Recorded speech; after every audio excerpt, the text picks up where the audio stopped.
അഫ്ഗാനിസ്ഥാനിൽ വീണ്ടും ഷെല്ലാക്രമണം. പാകിസ്ഥാന്റെ ആക്രമണത്തിൽ 5 മരണം. പാകിസ്ഥാനെതിരെ താലിബാൻ ഗസയ്ക്ക് പുതിയ ഭരണസമിതി മാസം പ്രഖ്യാപനമുണ്ടായേക്കും. വെടിനിർത്തൽ നിർണായക ഘട്ടത്തിലാണ്. യുക്രൈൻ സമാധാന പദ്ധതിയിൽ പ്രതീക്ഷയർപ്പിക്കുകയാണ് സെലൻസ്കി. അങ്ങനെ ധാരാളം അന്താരാഷ്ട്ര വാർത്തകൾ വരുന്നുണ്ട്. അതിന്റെ വിശദാംശങ്ങളിലേക്കാണ് BK സുഹൈൽ ഇന്റർനാഷണൽ ഡെസ്കിൽ നിന്ന് വിവരങ്ങൾ നൽകാനായി ചേരുന്നുണ്ട്. സുഹൈൽ, നിരവധി വാർത്തകൾ അന്താരാഷ്ട്ര തലത്തിൽ നിന്ന് വരുന്നുണ്ട്. അതിൽ ആദ്യം നമുക്ക് തുടങ്ങേണ്ടത് അഫ്ഗാനിസ്ഥാനിൽ നിന്ന് തന്നെയാണെന്ന് തോന്നുന്നു. പാക് അഫ്ഗാനിസ്ഥാൻ സംഘർഷങ്ങൾക്ക് അയവ് വരുന്നില്ല.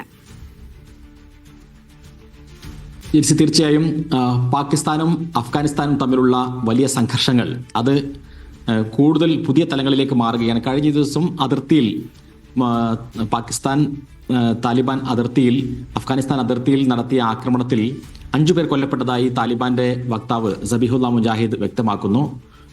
ഈ ഒരു ആക്രമണത്തെ ചെറുത്തു നിർത്താനും അത് അവസാനിപ്പിക്കുവാനുമുള്ള ചർച്ചകൾ സൗദി അറേബ്യയുടെയും മറ്റു രാജ്യങ്ങളുടെയും നേതൃത്വത്തിൽ സജീവമായി കൊണ്ടിരിക്കുമ്പോഴാണ് വീണ്ടും ഈ ഒരു ആക്രമണം ഉണ്ടായിരിക്കുന്നത്. കാണ്ഡഹാർ മേഖലയിലാണ് ആക്രമണം ഉണ്ടായത്. കഴിഞ്ഞ ദിവസങ്ങളിൽ, കഴിഞ്ഞ ആഴ്ചയിലും ഇതേപോലെ തന്നെ വലിയ സ്ഫോടനങ്ങൾ വിവിധ മേഖലകളിൽ ഉണ്ടായിരുന്നു. താലിബാന്റെ പാകിസ്ഥാൻ ഘടകം എന്നറിയപ്പെടുന്ന തെഹ്രീക്ക് താലിബാൻ പാകിസ്ഥാൻ, അവർ അതിന് നേതൃത്വം നൽകുന്നതും അതിന് സഹായം നൽകുന്നതും അഫ്ഗാനിസ്ഥാനിലെ താലിബാനാണ് എന്ന് ആരോപിച്ചുകൊണ്ടാണ് ഈ ഒരു ആക്രമണം തുടർന്നുകൊണ്ടിരിക്കുന്നത്.